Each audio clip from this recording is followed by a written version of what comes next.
Protestant army of Swedes and Germans were determined on capturing the Albuch hill in order to cut the Nördlingen-Augsburg road, thereby raising the siege of Nördlingen by the forces of Spain and the Catholic League. The Imperialist army made ready for battle, equally determined to hold the vital hill and throw back the attacking Protestants, maintain the siege, and ultimately capture the town. The battle commenced at 6 o'clock on the Protestant right, with Count Gustav Horn's attack on the Albuch using Swedish horse and foot, whilst more cavalry tried to work its way around the southern flank of the hill by fighting its way across the ravine.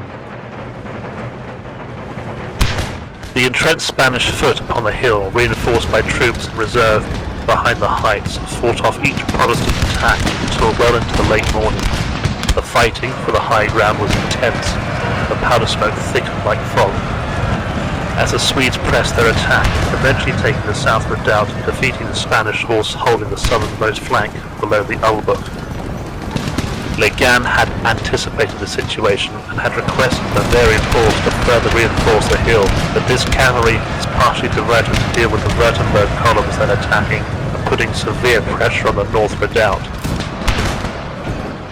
On the Protestant left, Bernhard decided to reposition his cavalry to deal with the sweeping flanking attack by the Imperialist cavalry, supported by large numbers of foot regiments, while he boldly advanced his own German foot into the plain.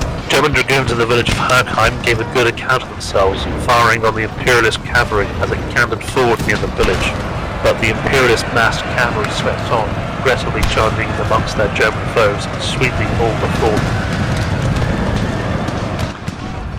This all too rapidly left Bernhard's foot regiments, which was pugnaciously fighting off all attacks from the Bavarians, badly exposed. The Imperialist horse now moved to hit Bernhard's infantry in the rear. As the day of our game now drew to a close, the Swedes were very close to occupying the Albuch, but there is little doubt that even had they succeeded, they would not have been able to hold it for long in the face of overwhelming Catholic numbers about to head straight for them.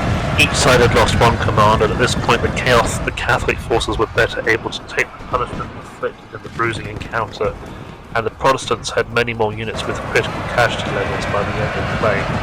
As such, a narrow Catholic victory was the result. However, Daz and Tony had achieved a far better result than their historical forebears.